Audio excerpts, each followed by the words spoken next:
Okay, that's Chirag Paswan. We will quickly cut across to Nagpur, where Nitin Gadkari and his family have just shown up to vote. This is the RSS's headquarters. Nitin Gadkari is speaking right now to journalists. Let's see if we can get a word in. लोकतंत्र है और पूरी दुनिया हमारे इस चुनाव की तरफ देख रही है और देश के लोकतंत्र का ये सबसे बड़ा उत्सव है।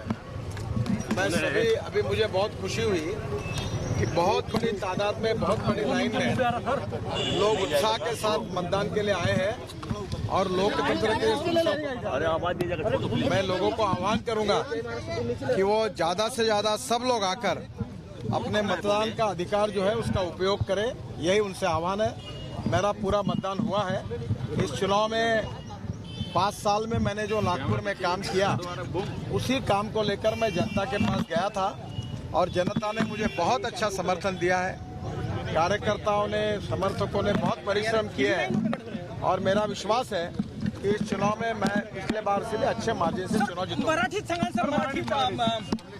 Nitin Gadkari then, confident about his victory. Nitin Gadkari, remember, contesting a Lok Sabha election for the second time. We don't know what the future holds, but for now, at least Nitin Gadkari hopes to be the strongman of Nagpur there in Maharashtra. Just a word on Chirag Paswan, because, one thing that he is inheriting the legacy of his father.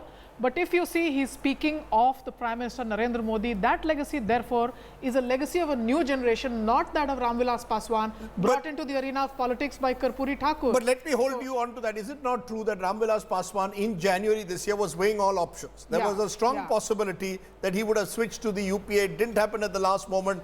Amit Shah intervened, forced Bhupendra Yadav and all to rush to Paswan's house at a time when it appeared that he was... it was almost a done deal. It happened in a flight between Patna and Delhi. A senior Congress leader, and he was seated was seated in the business class of an aircraft. That deal was struck for 5 seats, but ultimately the BJP offered him 1 seat extra plus a Rajya Sabha seat. And that's what he went for. Yes, Mahesh. No, I think, in 2014, there are a number of very significant Dalit leaders. Ramvilas Paswan is the most senior. But from Maharashtra, Ramdas Atavale, in Delhi, Udit Raj, they decided that it was the right time to work with the NDA. We don't know whether they added to the strength of Mr. Modi or Mr. Modi actually gave their political careers a fresh lease of life. So in a sense, it's a very important moment. No, but it's a bit of both. He needs the Paswan vote. So we have, it works both ways.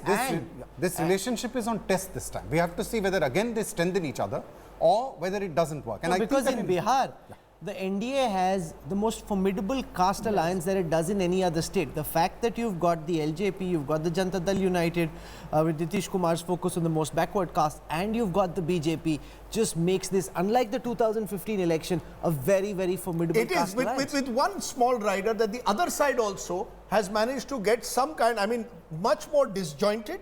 But in terms of caste combination, not comparable, Rajdeep. No, not the NDA caste alliance in Bihar is much stronger. If you actually look, if you look at the numbers, purely in pure numbers, both the alliances are relatively evenly matched. What the BJP has managed to do successfully is expand their vote share.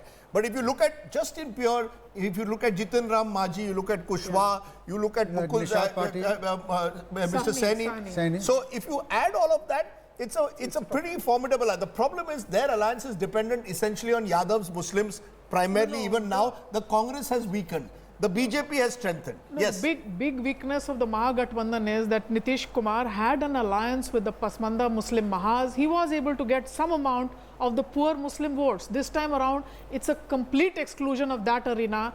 The BJP, on the other hand, has put its full bet on one amongst the forward caste. Remember, Giriraj is representing something. The anger of the Bhumihars, which are like the Brahmins in Uttar Pradesh, it's the Rajputs that have been favored by far by both the alliance parties. But I think where Rahul is right is that there is an element, the caste combination. The BJP has worked, completely. But the BJP has really worked on that. No. In a manner, Lalu Yadav has worked on it. When had Lalu Yadav allied, for example, with a Majhi? Majhi was a creation of JDU. In the sense, what happens to the EBCs, the extremely backward caste, which traditionally Nitish Kumar had sort of weaned on his side. If Majhi works, then the EBC would have split.